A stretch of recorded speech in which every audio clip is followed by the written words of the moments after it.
الحمد لله والصلاة والسلام على رسول الله وعلى آله وصحبه ومن والاه، وأشهد أن لا إله إلا الله وحده لا شريك له، وأشهد أن محمدًا عبده ورسوله صلى الله عليه وعلى آله وصحبه وسلم.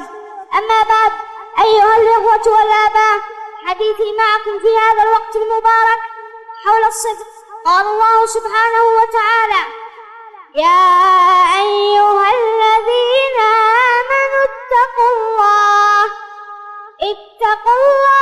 وكونوا مع الصادقين. أي اتقوا الله واتركوا ما نهاكم عنه، وكونوا مع الصادقين في نياتكم وأعمالكم وأقوالكم.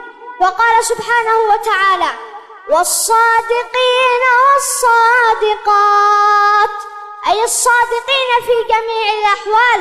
وقال سبحانه وتعالى: فلو صدقوا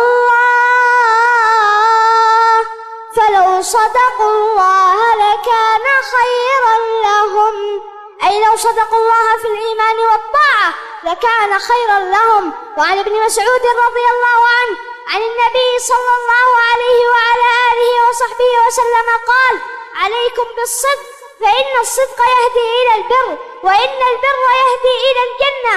وإياكم ولا يزال الرجل يصدق حتى يكتب عند الله صديقا. وإياكم والكذب، فإن الكذب يهدي إلى الفجور، وإن الفجور يهدي إلى النار. ولا يزال الرجل يكذب حتى يكتب عند الله كذابا. قال القرطبي رحمه الله تعالى: حق على كل من فهم عن الله أن يلزمه الصدق في الأقوال، والإخلاص في الأعمال، والصفاء في الأحوال.